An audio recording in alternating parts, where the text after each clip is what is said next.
আসসালামু আলাইকুম। শিখি একাডেমিতে তোমাদের সবাইকে স্বাগতম। এই ভিডিওতে এখন আমরা ষষ্ঠ শ্রেণীর ইংলিশ বইয়ের চ্যাপ্টার 8 থেকে লেসন 3-এর কাজটির সমাধান দেখব। তো শিক্ষার্থীরা, প্রথমেই চলো আমরা লেসন 3-এর ডাইরেকশন বা নির্দেশনাটি দেখে নিই। এখানে বলা হয়েছে রিড দ্য টেক্সট অ্যাগেইন, অর্থাৎ টেক্সটটি আবার পড়ো, and ask and answer the following questions in pairs, এবং জোড়ায় নিচের প্রশ্নগুলোর উত্তর দাও। তো এখানে তোমাদের প্রথম কাজটি হচ্ছে বঙ্গবন্ধু মাই ইন্সপায়ারেশন টেক্সটটি আবার পড়ে নেওয়া, এরপর জোড়ায় নিচের প্রশ্নগুলোর উত্তর দেওয়া।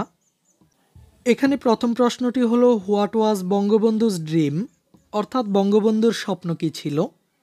দ্বিতীয় প্রশ্নটি হলো why do people call him the father of the nation, অর্থাৎ জনগণ তাকে জাতির পিতা কেন বলে। আর তৃতীয় প্রশ্নটি হলো how do you know he was courageous, অর্থাৎ তুমি কিভাবে জানো তিনি সাহসী ছিলেন। এরপর what was his favourite sport, তার প্রিয় খেলা কোনটি ছিল। আর সবশেষ why did he read news papers, তিনি কেন সংবাদপত্র পড়তেন। তো শিক্ষার্থীরা, চলো আমরা এই প্রশ্নগুলোর নমুনা সমাধানগুলো দেখে নিই। এখানে প্রথম প্রশ্নটি ছিল হোয়াট ওয়াজ বঙ্গবন্ধুস ড্রিম, অর্থাৎ বঙ্গবন্ধুর স্বপ্ন কী ছিল। Bangabandhu's dream was to make Bangladesh independent. এরপর দ্বিতীয় প্রশ্নটি ছিল why do people call him the father of the nation. People call him the father of the nation because he sacrificed every bit of himself and lead Bangladesh to achieve its independent. তৃতীয় প্রশ্নটি ছিল how do you know he was courageous, অর্থাৎ তুমি কিভাবে জানো তিনি সাহসী ছিলেন।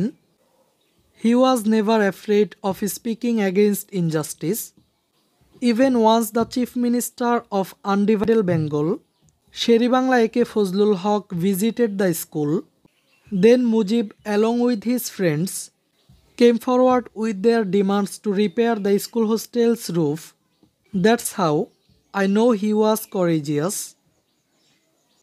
এরপরের প্রশ্নটি ছিল what was his favourite sport, অর্থাৎ তার প্রিয় খেলা কোনটি ছিল। His favourite sport is football. আর সবশেষ প্রশ্নটি হলো why did he read news papers, তিনি সংবাদপত্র পড়তেন কেন। হি read news papers two gather knowledge. এই ক্লাসে এই পর্যন্তই। পরবর্তী ক্লাসে আমরা লেসন 4-এর কাজটির সমাধান দেখব।